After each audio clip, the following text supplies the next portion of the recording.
All right, guys, 7:30 in the morning. It's 18 degrees out. We're gonna be running this load of scrap to the yard.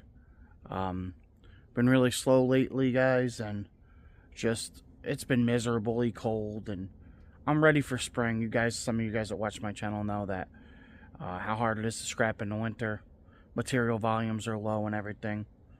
But we also have some things to talk about because I hear prices are gonna drop, guys. So we're going to be bringing this stuff in. I got some stuff in the back of my truck I want to show you guys.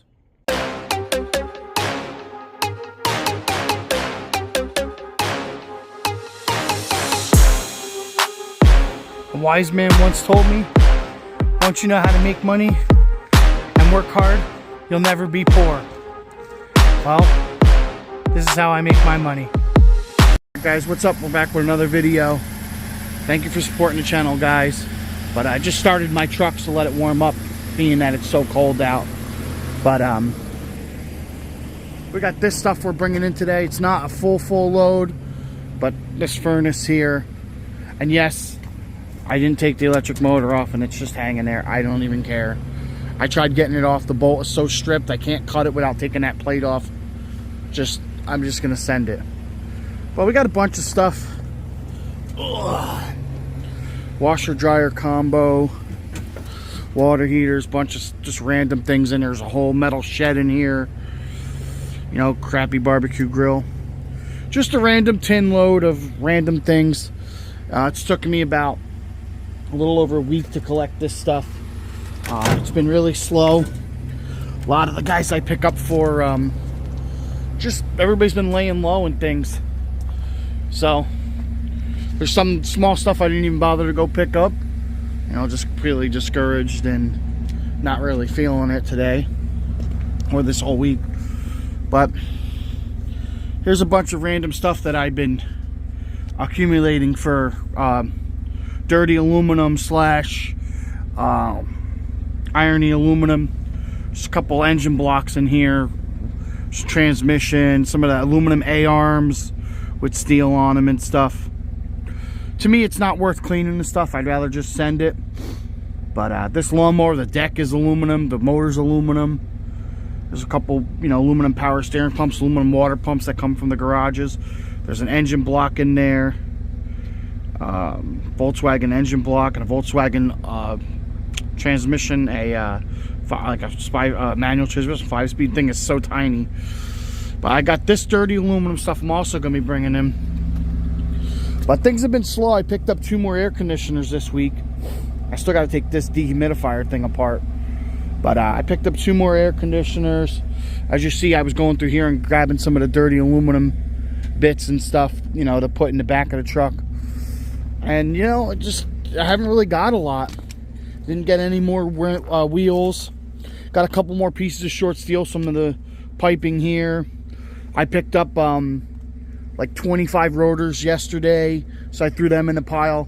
So I've been holding all this stuff. I'm gonna hope to just keep filling it in here and keep filling that in with rotors. I might move that back and start putting more there.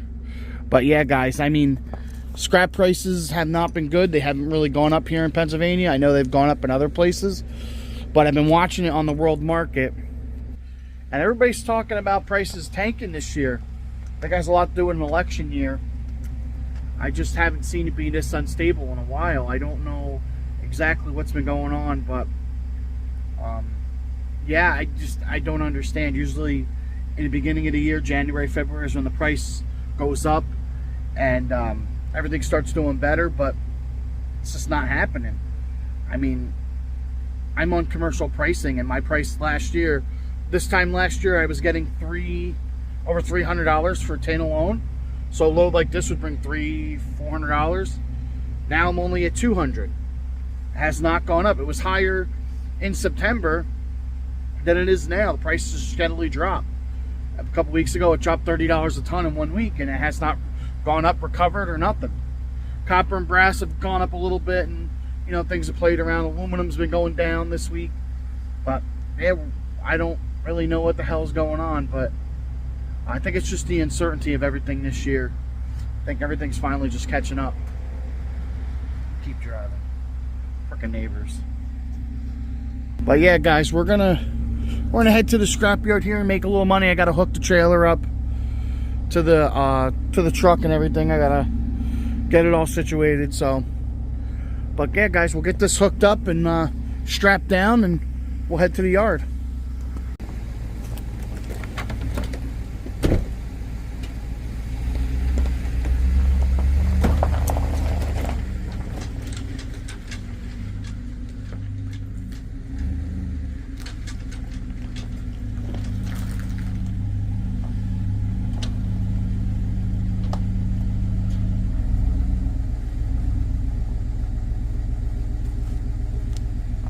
We're pretty close. I think if I come back a couple inches.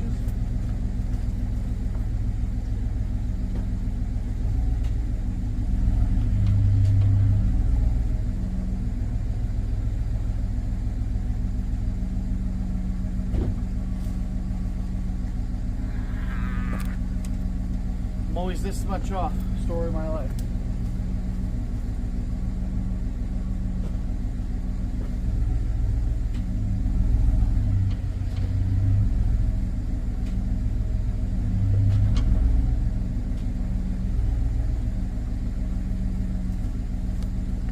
Perfect. I had to let it rock back and forth.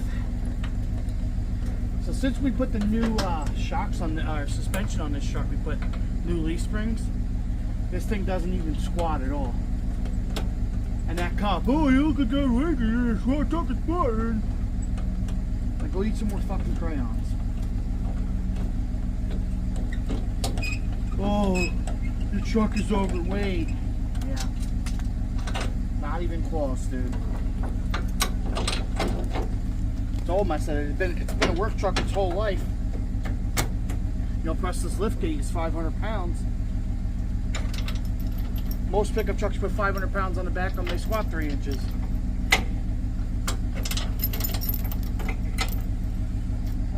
Gotta make sure you hook everything up, always. This thing is so stiff because of the cold.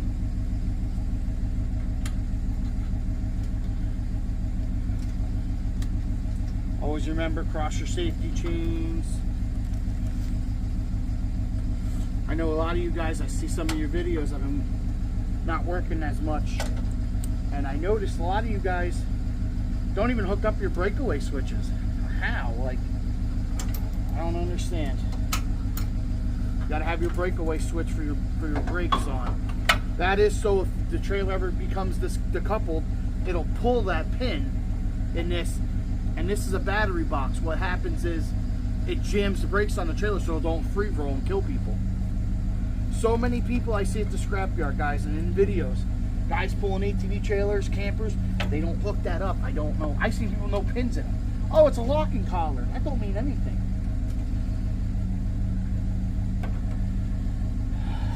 Man, is it cold. All right. Let's get some straps now.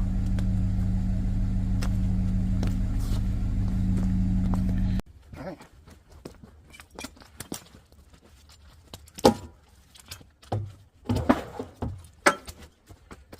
Roll about 3 days.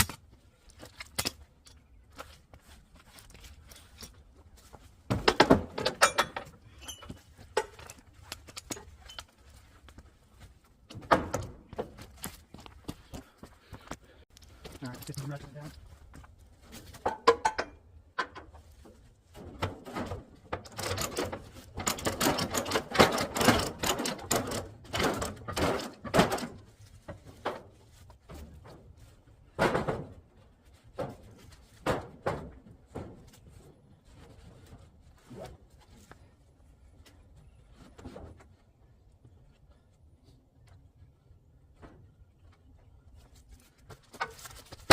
Son of a bitch. Alright, I had to reset that one came off.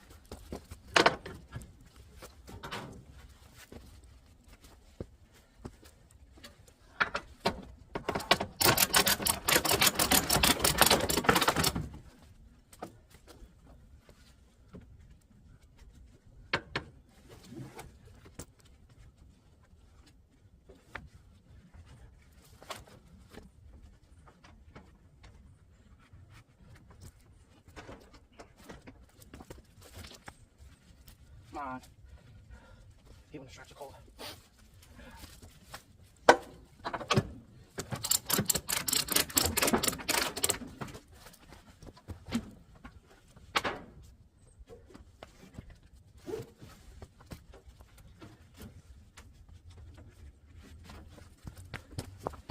Alright guys, as you see, it doesn't take long to hook up the trailer, and that part was sped up there, me strapping it down 2 times speed.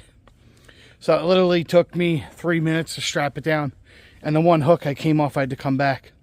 Now usually I put these straps on the other side, so when I look out my mirror, because this would be the passenger side of the truck, usually what I do is I put them on the driver's side so I can look down if I can see if they get loose. Reason why I didn't do that was because I can't film on the other side of the trailer because there's stuff there, not enough room. So for the sake of you guys, I showed you. Now I use these big straps. I use a couple small straps every now and again, but I use mostly these big straps. You know, they're $10, $12 at Home Depot. The Husky ones are pretty good. And as you see, I ran one over this water heater, and I ran one across the front, just try to keep it from sliding forward. Nothing usually really moves, but I mean, as you guys do this a lot, you'll see what you'll know what'll slide and what'll move. Like that barbecue grill up top here, that's not going anywhere. That thing is pinned in there. You just make sure you don't throw little stuff on top, you know, on top of there so it don't fly out. That bed spring that was here, I threw on the other side. But yeah, guys, I mean, I do 300-400 trips to the scrapyard a year. Not only, you know, some of them aren't trailers, some are this big trailer loaded. So I have experience with strapping it down and towing and doing all this, which just comes with experience and time. I mean, I'm usually pretty safe and I'm pretty good at loading the trailer, but this is a small load. Really just want to get rid of it, being that, you know, it is Friday. And I really just want to end the week and get this over with. But we'll be bringing all this stuff in, guys. We'll head to the scrapyard now. We'll see what we can get paid today and, you know, hopefully make a little bit of money. That's all we can hope for. I mean, the weather's just been so crappy, guys. I can't even state to you how it's been. But, I'm trying to use this tripod. But, alright, ladies and gentlemen. We're going to head to the scrapyard, see what we make today. Alright. Alright, guys, now I'm on a little bit smoother of a road. You know, I know it seems like I was thinking about it. I stopped at the gas station, grabbed a bite to eat, and grabbed some of this Fairlife Power Core milk. I really like drinking it since my body hates milk anymore as I got older. But what I want to say is, I know it seems like I'm complaining, but, you know, just because it slows down and it's the slow season, doesn't mean all my bills stop. Like, I actually have more bills in the winter than I have in the summer because, as you guys seen in some of the previous videos, I had a lot of maintenance I had to do. A lot of my inspections are due at the beginning of the year. And the truck got new springs. The other one got new coils, coil-over shocks in the front. And the trailer needed a few $100s worth of work. The sun is horrific.